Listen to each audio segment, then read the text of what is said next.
একটি স্বরচিত কবিতা। কবি কবি তুমি সরে যাও, এত সমালোচনা করো কোন সাহসে? আমার আছে তরবারি, পিস্তল, আরো নানান ভয়ঙ্কর অস্ত্র। কলম নিয়ে দাঁড়িয়ে আছো তুমি এখনো। কেন তুমি বোঝো না কবি, কলমের কালি আর বন্দুকের গুলি এক জিনিস নয়।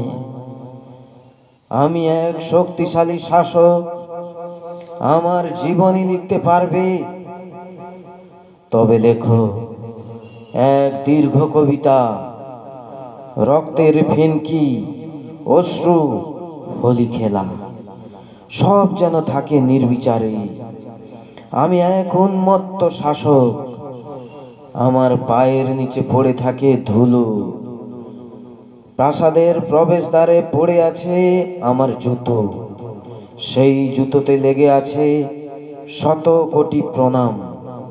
সব গুছিয়ে লেখো কিন্তু, আমি সৃষ্টি করেছি দুর্ভিক্ষের খরা ও বন্যা। নিষ্পাপ শিশু ভূমিষ্ঠ হওয়ার আগেই সে আমার কাছে ঋণী। কবি, লিখতে পারবে তো?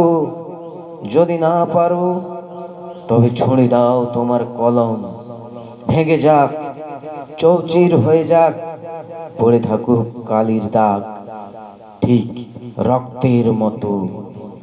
একই কবি, তুমি রক্ত দিয়ে লিখছো, নিজের রক্তে? আমি তো শুধুই রক্ত ঝরালাম, আমি তো শুধুই রক্ত ঝরালাম।